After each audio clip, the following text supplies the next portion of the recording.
The world's wireless systems are going through a major technology transformation through fifth-generation cellular networks, known as 5G for short. In addition to lightning-speed downloads for your smartphones and faster speeds for your favorite streaming videos, 5G is expected to help the growth and adoption of other cutting-edge technologies like connected cars, drones, industrial robots, AR/VR, medicine, and next-gen supply chains. Indeed, the power and potential of 5G and its role in giving the United States a competitive edge is such that it is a national security asset, one that the U.S. government is aggressively moving to protect from security vulnerabilities and cyber attacks, especially from 5G rival and geopolitical nemesis China, while pushing our allies to do the same. Hello, everyone. I'm Chitra Ragavan, and this is Techtopia. Here to talk about what the U.S. government is doing to protect global 5G technology is Robe Strayer. He's a former U.S. State Department ambassador and Deputy Assistant Secretary of State. Strayer is now a technology executive at the Information Technology Industry Council, representing 80 of the most innovative tech companies in markets around the globe. While at the State Department, he led the development of U.S. foreign policy on a wide range of technology policy issues, including privacy, data protection, artificial intelligence, technical standards, cybersecurity, and 5G supply chain security. He also led the negotiations with foreign governments about these issues. Rob, welcome to Techtopia. Pleasure to be with you. For those of us who are not entirely familiar with the power and potential of 5G, what are these 5G networks and why are they so transformative? So 5G is the natural evolution from what had been earlier generations of 2G, 3G, and 4G, each of which had expanded capabilities for wireless telecommunications. With 5G, we're seeing, as you said in the opening, increased amount of throughput of data in the network, but also something called ultra reliability and low latency. That is the time it takes for a device to connect to the network and then receive information back from the network. So we all think of that typically on our desktops as the time it takes to receive information from an internet website. A huge transformation in 5G will be that whereas in 4G and earlier generations, we thought of it as the ability to text on our phones, or in 4G, the killer app was the ability to download internet web pages onto our smartphone devices. With 5G, it'll be much more about the ability for machines and other devices to connect directly with each other without coming to our personal 5G wireless device. There'll be all kinds of other Internet of Things devices being connected on these 5G networks. And it's fascinating. I was reading that these sort of technical ground rules that, define how cellular networks work and how computer chips and radio signals handle and exchange data. I guess a lot of these telecom companies come together and agree on these rules every 10 years. So it is a pretty big deal, isn't it? Yeah, it's almost occurred on a regular basis every 10 years. There's a massive amount of effort that goes into setting these standards. There's something called the Third Generation Partnership Project, which with its third generation name was actually set up for 3G, but that same consortium of standards bodies that are representing both government and private sector entities ranging from telecom operators, think about the carriers, but also the equipment makers for all parts of the network are all involved in the establishment of these standards. So we now have standards for 5G, and eventually we'll have, in probably less than a decade, standards for 6G. And the U.S. government auctioned off the wireless spectrum to make this happen. It's auctioned it off to companies like Verizon and AT&T and other telecom companies to make this happen. So where are we in the proliferation of 5G in the U.S. to date, and what has been the impact? Well, just focusing first on the importance of spectrum. Spectrum really does enable telecommunications devices and additional devices to be on networks, more data to be transmitted, even as it becomes more efficient through devices and standards to transmit that data. You do need the spectrum, which is a scarce asset. That is, it can only be used for one purpose at one time. So the United States and other countries as well have been auctioning off spectrum. Many folks think of spectrum in roughly three general categories, one being low band, mid band, and high band spectrum, which is the frequency category for that different spectrum. In 5G especially, the US is focused on putting millimeter wave, or that high frequency spectrum, into the hands of operators. That high frequency spectrum can carry the most amount of data. It's also been very important to see more of this mid-band spectrum to be put out for the operators. That mid-band is kind of sits the sweet spot of having wide penetration, that is the distance that it can travel, as well as being able to carry a good amount of data in each frequency band, but maybe not as much as they would in the millimeter wave bands.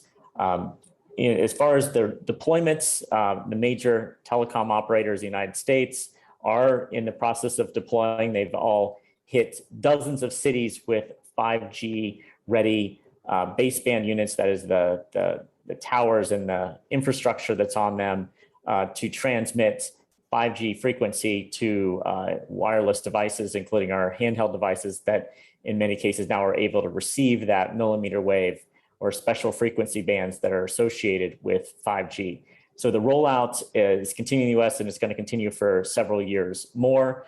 But as I said earlier, it's going to be important not just for handheld and consumer devices that we traditionally think of as part of wireless telecommunications, but for those communications through 5G to reach other purposes, for example, robotic manufacturing or autonomous vehicles to be reached directly through these networks.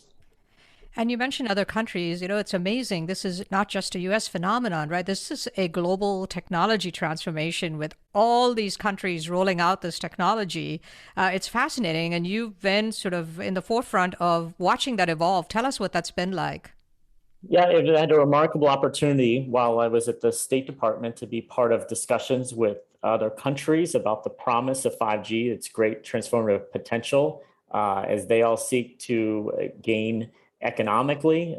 There will be a tremendous amount of economic growth based on 5G, because 5G is not just about empowering telecommunications companies and that particular sector, but all sorts of other companies in different sectors, ranging from healthcare to transportation to education, will be enabled and will be able to do more and therefore produce more economic growth based on having and integrating 5G technology into their current technology suites of applications that they're using in their particular sectors. So it was real great to be able to talk to leaders and officials in countries, as well as private sector leaders around the world, about the promise of 5G, and to collaborate and bring together them, in many cases, with people from our Federal Communications Commission or with our National Telecommunications and Information Administration, NTIA, that's at the Commerce Department, to collaborate and plan together on these policies that will enable a rapid rollout of 5G and one that's also secure. And you were until recently the US government's top cyber diplomat. What do you see as the big threats to our 5G infrastructure and national security in terms of the top issues that kept you up at night? Yeah, well, most fundamentally, because 5G will empower so many new uses in various sectors of the economy, it really makes it a foundational part of our critical infrastructure. So if you're having healthcare rely on 5G, the provision of electricity rely on 5G, or empowering what are known as smart cities that have everything from energy to various applications in homes all relying on 5G, if one could disrupt that or cause that not to work in the way that it appears to be working, that could have a very damaging effect on our society and disrupt it. So in the more technical sense, it's what we refer to as having the availability, confidentiality and consistency of these networks. And why is China viewed as such a threat to US 5G security and competitiveness in particular? Well, the fundamental issue for the U.S. government with Chinese technology in this area that's empowering critical infrastructure is its national security law and other legal mechanisms within China that are not susceptible to transparency and due process through an independent judiciary. And that allows the authoritarian government in China to make commands on what are nominally private sector entities to take actions that are not going to be in the interests of the public or nations outside of China, again, without transparency or due process. That could mean that there could be compromises to software. So much of 5G is not just about hardware, but the software that it runs on, that the code, which needs to be frequently updated to patch even nominally innocent security issues with the software, could be manipulated, or there could be intentional additions of flaws in that software over time.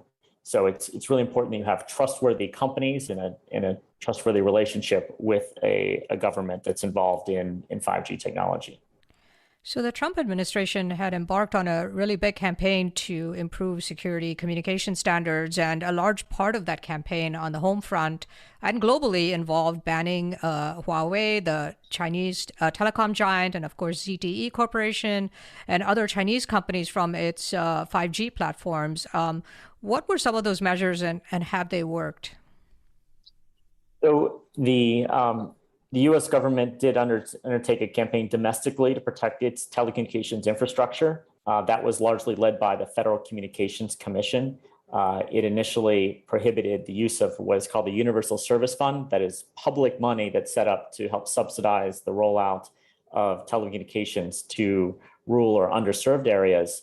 It prohibited that to be used for untrustworthy telecom vendors for 5G. It's subsequently now undertaken a proceeding to look at whether any telecommunications provisioning of any type of equipment used by the public in the United States should be able to be include untrustworthy vendors.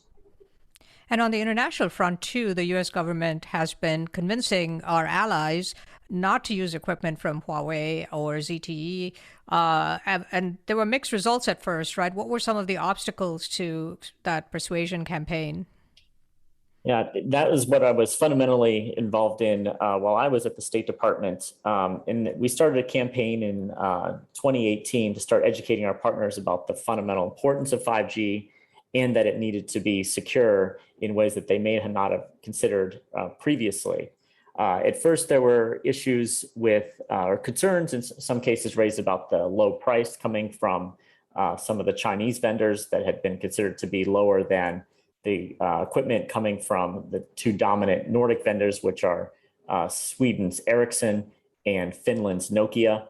We've also recently seen that Samsung has emerged on the market as a major 5G player, providing this aggregated network for the radio portion of 5G. So many countries and operators were reluctant to go what they perceived to be with something that was more expensive than the very low cost that they could get from the Chinese vendors. In addition to the actual price of the equipment, there was the financing issue.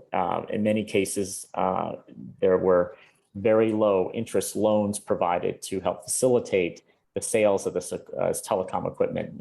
Often the equipment is a major capital expenditure for telecom operators. Therefore, if you can prolong even the beginning of payments on a loan or achieve very low interest rate loans on that equipment, it can provide a major advantage to a vendor that has access to way below market financing.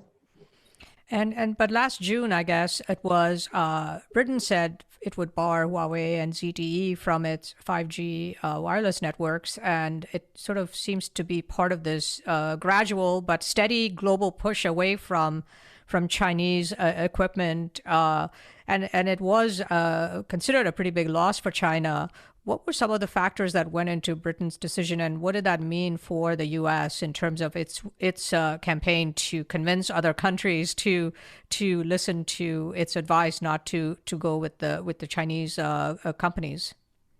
And so through our diplomatic efforts that begun, as I mentioned earlier, in around 2018 and accelerated into 2019, the United States undertook a campaign to educate partners about the security risks, about the true costs of ownership, about the availability of other finance mechanisms to help equal and level the playing field for using trusted vendors for technology. an important development occurred. Really was a culmination of many efforts, but the capstone of it was in January of 2020, when the European Union, after almost a year of review and coming up with its own assessment tools for 5G, came out with something called the European Union's 5G toolbox.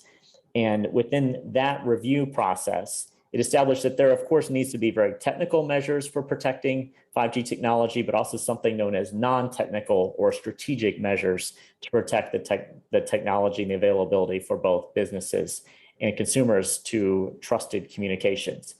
And as a subset of that non-technical analysis, the European Union said there's something known as high-risk vendors, and these high-risk vendors should not have access to sensitive or provide the sensitive parts of 5G networks. And they had a further way to define what are high-risk vendors, including vendors that have non-transparent ownership mechanisms, that have a history of unethical practices, and importantly, vendors that might be under the undue influence of a third party, a third nation, where there are not democratic checks and balances on that government's authority over that vendor. And of course, that would apply in the circumstances of China and Chinese vendors. So that important development in January 2020 and its implementation through the member states in the subsequent months. And then, as you mentioned, while the United Kingdom was leaving the European Union, it adopted, I think, a largely similar understanding of having to pay attention to the non-technical risk factors, led to its decision in the summer of 2020 to ban Huawei equipment from its networks. It already previously banned ZTE. And it's not just the UK, I guess. The Five Eyes, the most influential intelligence community, our allies, Britain, the US, Canada, Australia, New Zealand now, all of them have excluded Chinese companies from their 5G networks. That seems to be a pretty big diplomatic win for the United States, and could possibly affect how other countries are implementing their 5G technologies, right? The rest of Europe. Absolutely. I think there are, if you will, de jure, that is legal statements by some governments about the steps they're taking to prohibit certain technology, but other ones have a more of a de facto approach because they apply very rigorous standards, in some cases applying those European Union 5G toolbox standards to its telecom operators through various regulations, causing there to be a de facto prohibition on untrusted vendors. So there is, I think, a groundswell of change that's occurred in the last 2 years, and awareness of the risk and actions by government, but also a lot of the telecom operators themselves independently deciding that they need to take steps to secure their networks in ways that they had not before. But if you take all of these countries, right, that still sort of represents half the global market, right? Since China is so dominant and controls almost half the market. So how does that figure in terms of the math of it and being able to secure these critical infrastructures?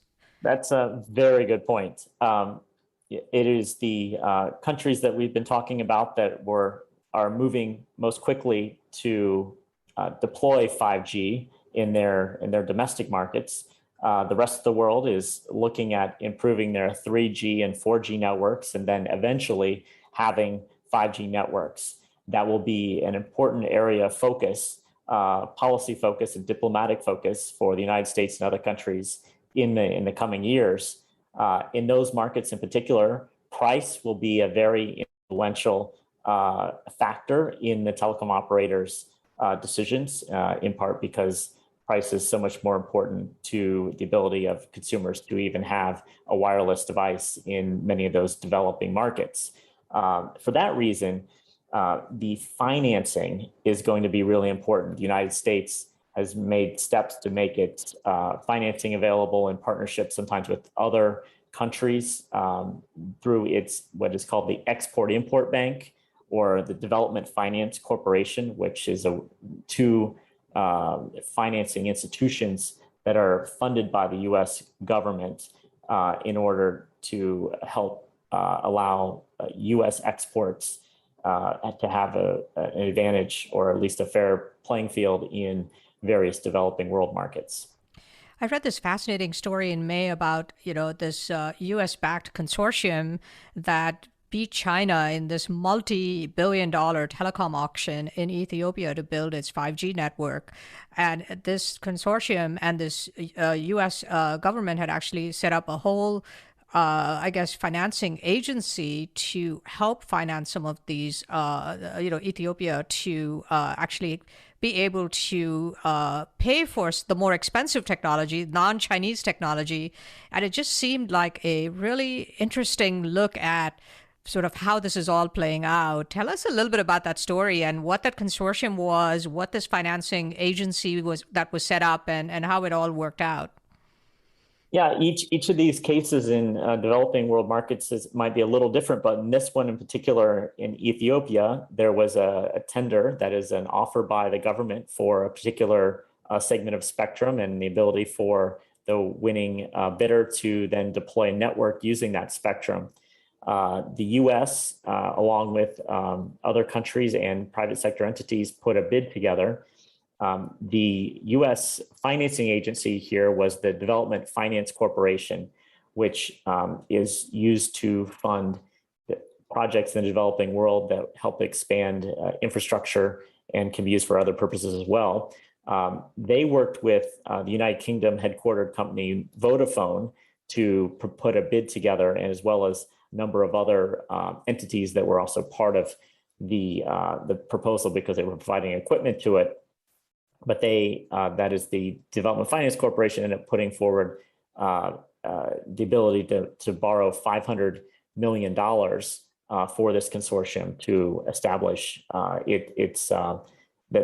establish the equipment and develop the deployment of a network. So it was a kind of first of its kind exercise of such a large amount of money by a U.S.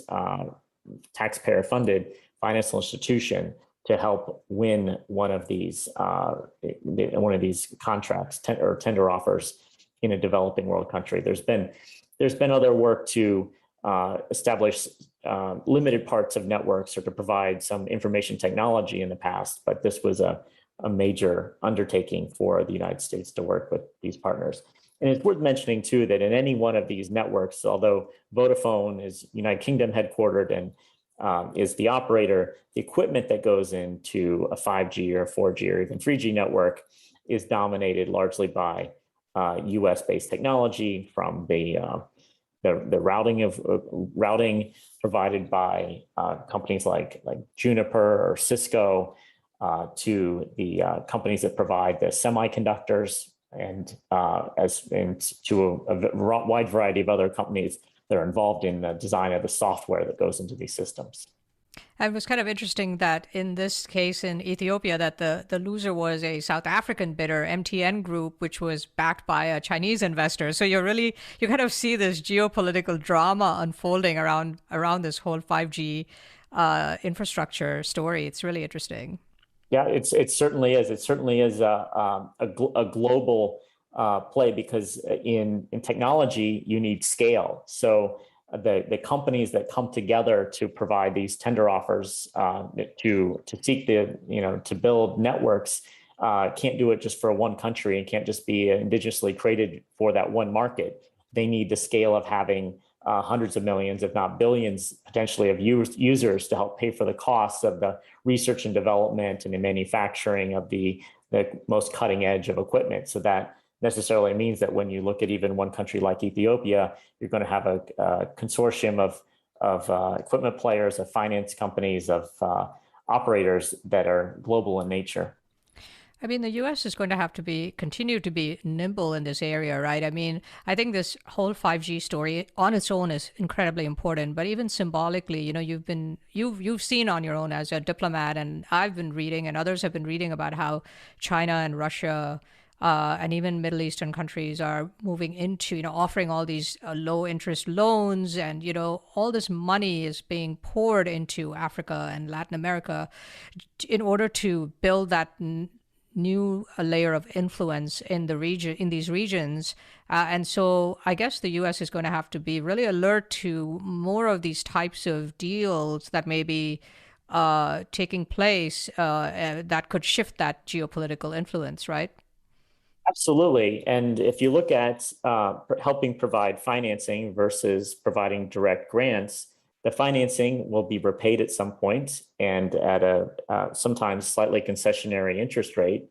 But at the end of the day, if it's repaid and it's at an interest rate that's at least equal to what the U.S. government is paying on its debt, on its treasuries, then the U.S. taxpayer is sort of held harmless at zero cost, whereas large grants to buy infrastructure would be expended and not repaid to the taxpayer. So the U.S. can be nimble on how it looks in the world and try to find these deals, work with private sector entities, and help provide trusted, secure technology to countries around the world. In all of your travels, as you were doing all of these negotiations and having these conversations with all these countries, other than sort of this Ethiopian story, are there any other stories that come to mind for you that for you sort of represents both the challenges and the opportunities here? Well, I would just say that in a couple of years that we had discussions with countries, it took some time for telecom operators in some cases to fully understand the risk that they might be bringing into their networks from having untrusted vendors.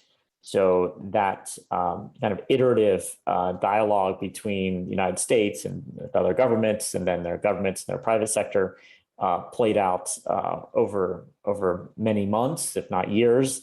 And that I think is still continuing, especially in the developing world.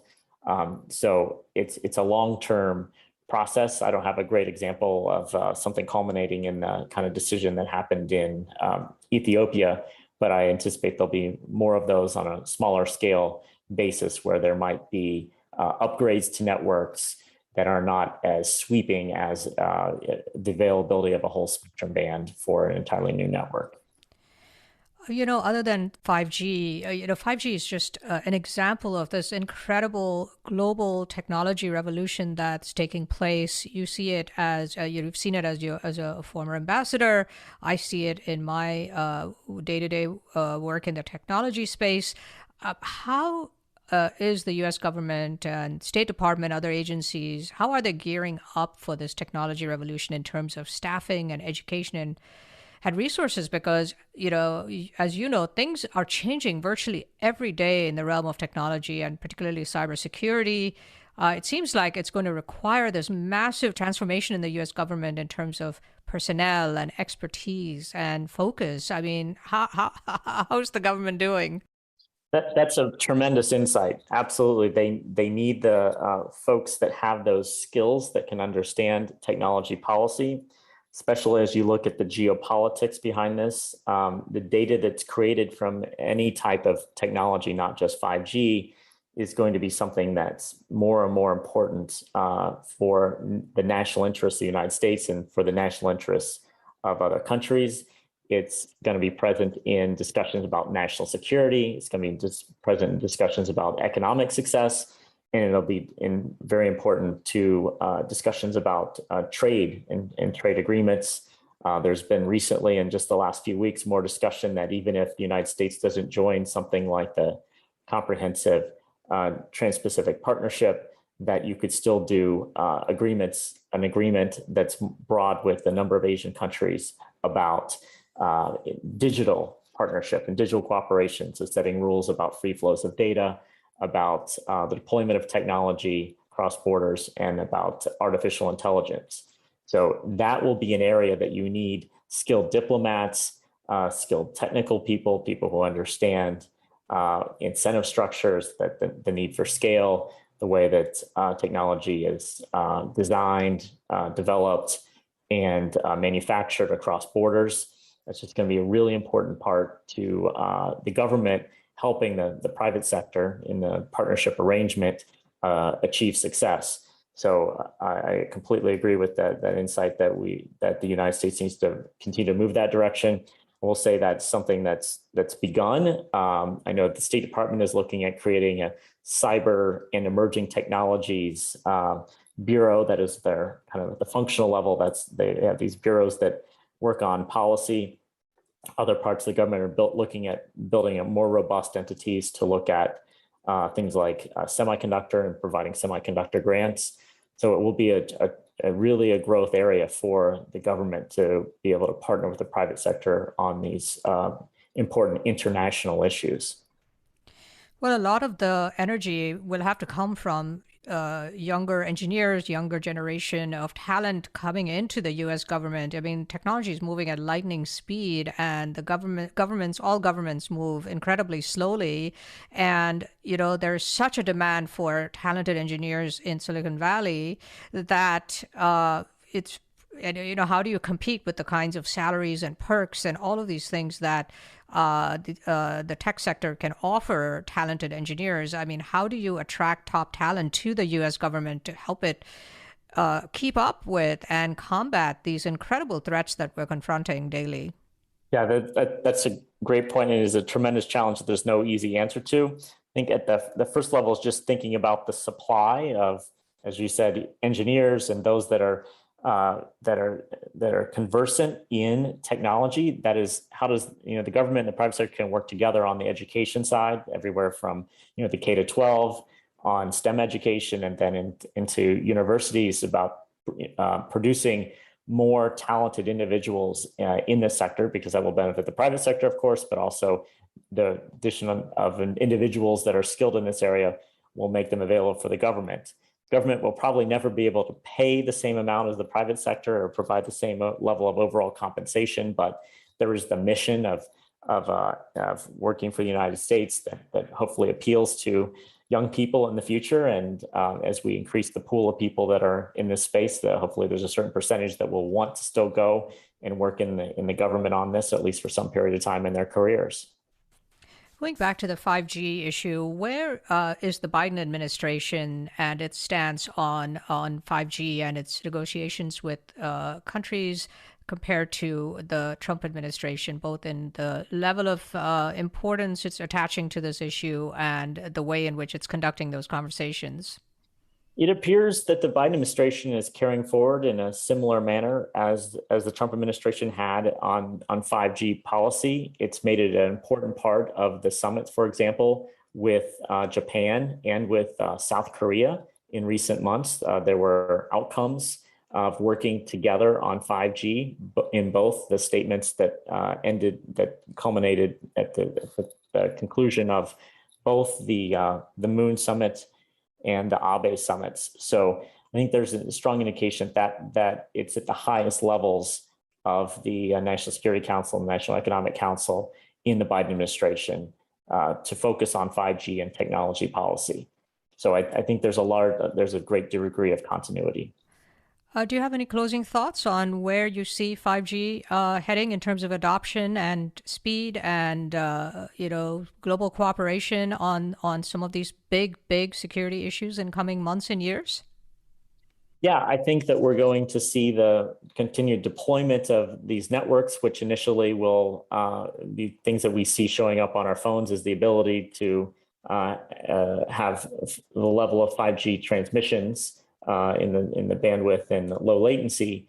But the real challenge of the next few years will be for countries to work together, to partner together with the best of their technology to produce the amazing use cases for 5G. Again, talking about how it can be used for remote healthcare, how it can be used for autonomous transportation, whether in the form of individual vehicles or moving people through seaports and airports, or the ability to use the technology for all kinds of logistical controls and ways that will make all forms of the economy more efficient and more productive.